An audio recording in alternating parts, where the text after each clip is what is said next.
it's Christine Faulkner, Elk Grove and Sacramento's estate and living trust attorney with Cava and Faulkner. And today I am welcoming you back to Christine's Family Wealth Secrets.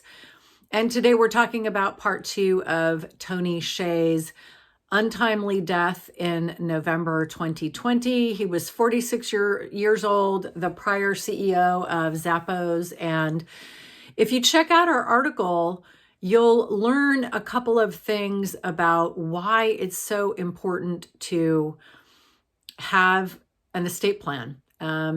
So number one, you'll learn about the heartache that his family is going to likely go through, having to go through the probate process. And number two, you're going to learn about how much money is going to be lost in that probate process that could have been, at least some of which could have been dedicated likely to the philanthropic endeavors that Tony was so dedicated to. So let's jump right in. So for those of you who may not have tuned in last week, Tony Hsieh was the dynamic CEO, former CEO of Zappos.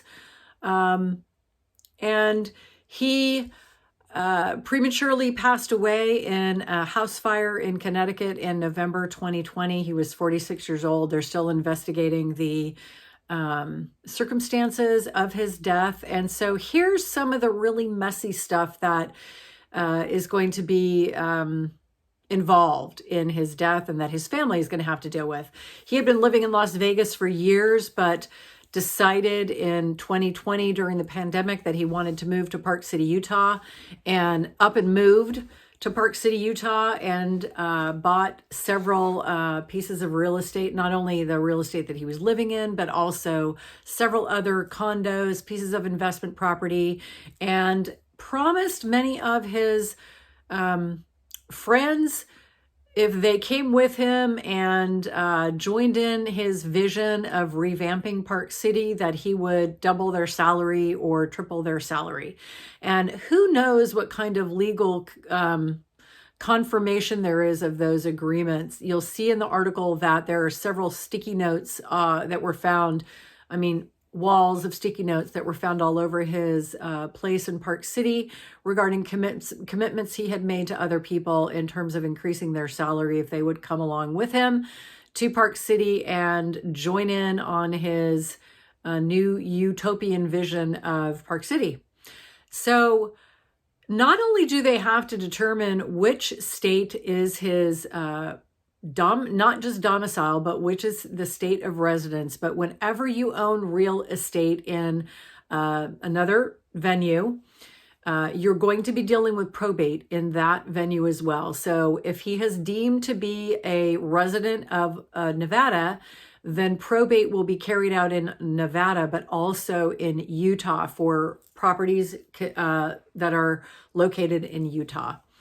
So you'd think that someone with his immense wealth would have taken the time to create even some kind of basic planning that would have kept his family out of court, but he didn't. And so what does that mean? It means that he has absolutely no control over who receives his assets and in what manner. One can only imagine that an individual as brilliant as Tony Hsieh was, that he would have liked to have some control and intention directed at what happened to his legacy. But unfortunately, without having any kind of plan in place, the state statutory law kicks in and determines exactly who will receive his assets. And that will be determined by the state law, likely in Nevada. But not only that, there's no doubt that the current estate tax exemption, $11.58 million in 2020 would not have come even close to covering all of Tony's assets in terms of protecting it from estate tax. But what is absolutely clear is that had he created an intentional plan, he could have shielded far more of his assets from estate tax than just the basic exemption through intentional and thoughtful planning with estate planning attorneys. And as the article says, and there's a link to the article below, there's no question that he had access to the probably the most brilliant legal minds in the United States, if not around the world. And so why didn't he take the time to create a plan? Well, I'm going to posit a guess here. He was young and probably felt that he had a long time to live, had no concerns in this arena, and so just didn't get around to it, which is the story of what happens to most people, whether they are ultra high net worth individuals such as Tony, or the ordinary folks who have wealth that they need to protect and families that they need to protect. So unfortunately, his family is going to go through probate, likely both in Nevada and Utah. They're going to end up paying a hefty estate tax on everything that is above and beyond $11.58 million. 40 cents on the dollar, in fact, for everything above and beyond the estate tax exemption. Had Tony taken just a little bit of time, he probably could have done well by his family and by any charities that he supports to set aside monies that would have been protected from estate tax. So, the moral of the story is, if you want to protect your family, if you want to be intentional and really preserve your wealth and give it to the charities that you support, not take control out of your family's hands and give them no choices like his Tony Hsieh's family is dealing with here. They will end up in court. There is no choice. There is no control any longer when you don't create a plan. And unfortunately, instead of having a thoughtful and intentional estate plan that did employed some obviously very sophisticated planning techniques to avoid as much estate tax as possible, he's going to get the exemption that all of us have, and everything beyond that will be subject to the estate tax.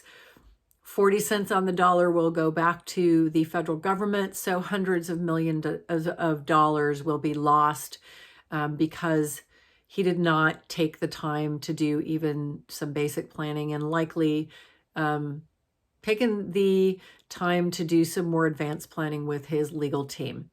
So the cool news is that this is something that you can avoid, even though you may not be ultra high net worth, you may not be uber wealthy, you may be just like the rest of us, living and earning a living, saving, having those savings and the investments that we have worked so hard for being meaningful and having a meaningful impact on the rest of our lives. Take the time to consider how it would feel to you if your family were stuck in the same position as his. Is that what you want for your family and certainly for yourself? Do you value having the control over deciding who will make decisions for you and who will receive your assets, whether it's private or public, whether you'll have a bunch of money seeping out to the probate process, or instead that money is going into your loved ones' bank accounts or education or whatever it may be, businesses, future businesses, to build up a business for a loved one. Those are all potential uses, really good uses of your wealth. I dare say far better than that money being paid out to lawyers and executors and court costs in the probate process. So think about it. Thanks for tuning in and staying till the end. If you want to read more about this really heart-wrenching story, please do click on the link below and read the article that we've created. It is very thought-provoking and scary at the same time. If you like our channel, please subscribe. We have lots of freebies that we give away, so definitely take time to scroll down to the bottom of the description where you might find some useful information. Give us a call if you have any questions, and as always, we're here to help. Thanks for tuning in for another edition of Christine's Family Wealth Secrets, and we'll see you next week. Bye-bye.